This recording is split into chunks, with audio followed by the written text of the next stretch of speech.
Going abroad is a big dream for many young people. No matter where you live, many young adults are drawn to other countries and cultures. For many, studying is the ideal opportunity to gain experience abroad. This is also true for Yangjie Li. The young Chinese woman came to Germany to continue her architecture studies. She is studying in the center of Germany, in a city known as the Bauhaus City, and a popular destination for architecture students, especially from China. But for Yangjie Li, the dream of studying in Germany is turning into a nightmare, because the young woman will not leave Germany alive.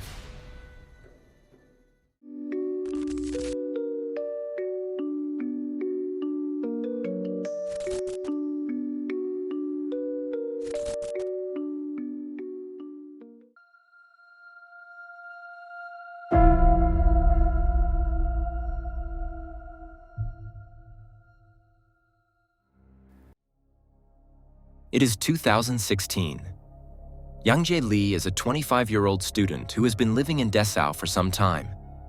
Yangjie grew up in China. Her father works there as a police officer. She grew up in a sheltered environment and has a very close relationship with her parents. As an adult, Yangjie began studying architecture. She applied for a scholarship to study abroad in Germany and was actually accepted. Although it is difficult for her to leave her parents and friends in China, Yangjie is looking forward to this new chapter in her life.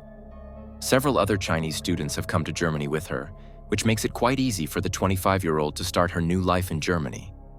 But there is definitely a small language barrier. Yangjie Li is very disciplined, but learning German from scratch is simply difficult. She also has a few problems with English. However, Yangjie lives in a shared apartment with other Chinese students. As a result, she does not feel alone in Germany. The apartment Yangjie shares with friends is located quite centrally in the city. The city center is within walking distance, as are parks and cultural facilities. The evening of May 11th, 2016, is actually a very ordinary one. In the evening, Yangjie and her best friend are out and about in Dessau. The two of them buy groceries at a supermarket on Wolfgangstrasse, and Yangjie then goes home. She puts her shopping in the kitchen of her shared apartment. At around 8:30 p.m., Yangjie goes outside again. The student is an avid runner and jogs regularly through her neighborhood. This evening is no exception. From the shared apartment, she runs toward Hausmannstrasse. From there, she continues on to the Dessau Theater. After about an hour, Yangjie finishes her run and is back on Johannesstrasse. This will later be confirmed by surveillance camera footage. At 9:24 p.m., Yangjie is approached by a young woman. She's standing in front of Johannesstrasse 7. Yangjie looks around briefly, unsure, but then responds to the woman's words. The student follows her into the hallway. Yangjie Li will never leave this house again. About 15 minutes later, Yangjie Li's cell phone is turned off for good. No one will ever hear from the young woman again.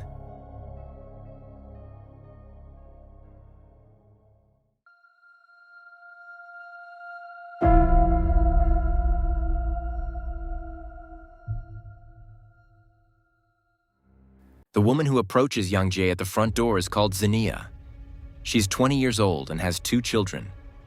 She asks Yangjie to help her carry a heavy box upstairs.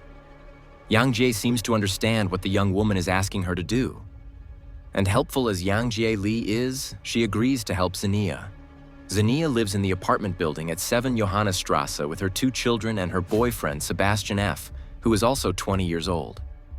Sebastian has asked Zania for something. He wants to have a threesome with Zania and another woman. His girlfriend is supposed to find someone for him.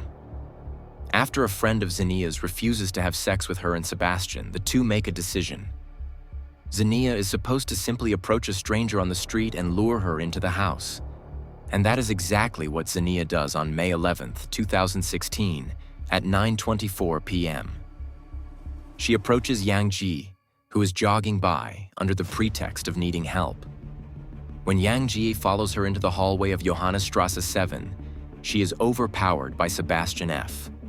When Yangjie's roommates notice on May 12th that the 25-year-old is not there, they are initially at a loss. They are unsure what to do. Although it is unusual for Yangjie not to come home overnight, no one seems to suspect the worst at first. Therefore, her roommates decide to ask their university professor for advice. When they explain the situation to him, the professor advises them to go to the police immediately. And so Yangjie's friends report her missing on the morning of May 12, 2016. The police quickly take the young woman's disappearance seriously. Yangjie Li's jogging route is searched, but initially without success. And since her cell phone is turned off, it cannot be located. With every hour that passes, the police become more and more convinced that a crime has been committed. They are unaware that the key to Yangjie Li's disappearance lies just a few meters from their own address.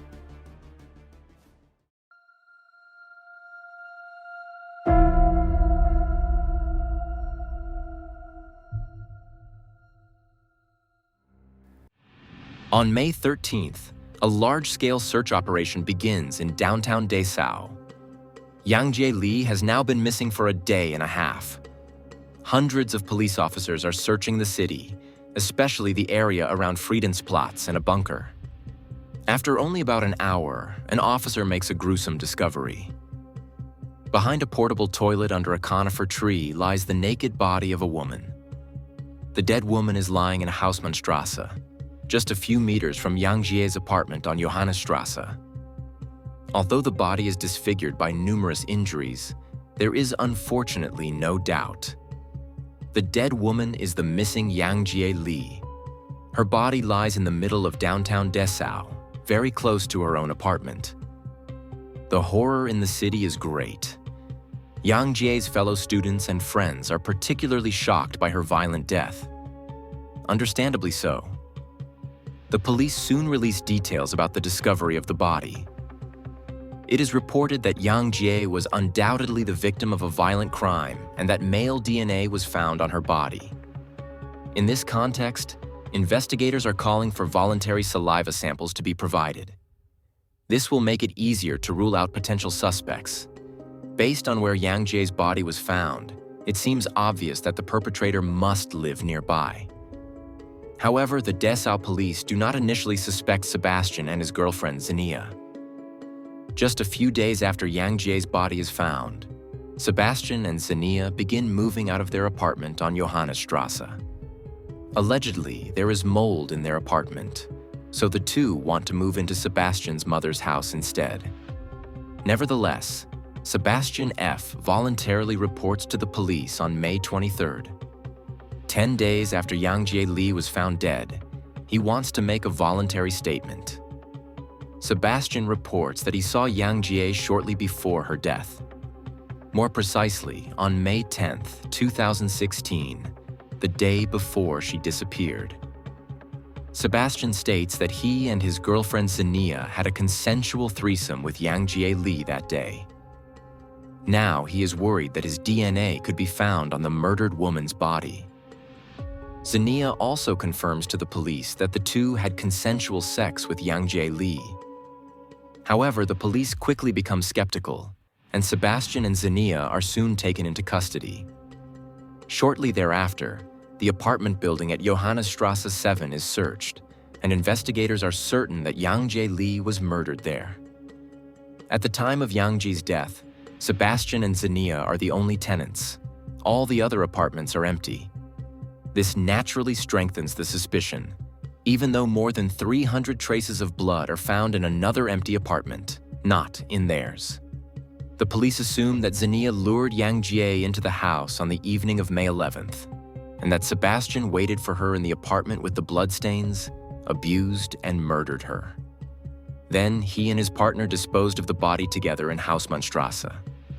At the time of the arrest, there is controversy surrounding the case because the mother of the suspect Sebastian works as a police officer and is initially even involved in the investigation into the murder of Yangjie Li, for example. She is present during witness interviews.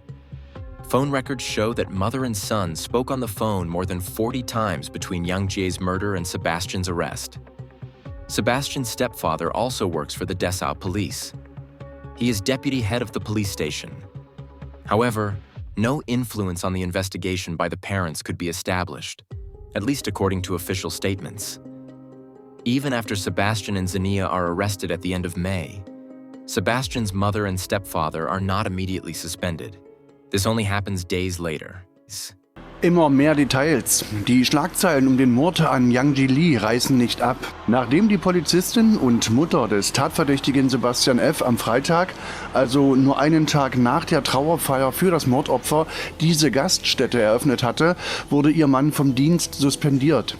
Innenminister Holger Stahlknecht begründet den Schritt wie folgt: Jörg S. habe sich am Freitag im Krankenstand befunden, dennoch hinter dem Tresen in der Gaststätte gestanden und einen durchaus freudigen Eindruck gemacht. Von dem Leiter des Polizeireviers ging somit ein fatales Signal aus. Auch sei gegen die Mutter und den Stiefvater des Tatverdächtigen ein Disziplinarverfahren in Prüfung, hieß es aus dem Ministerium.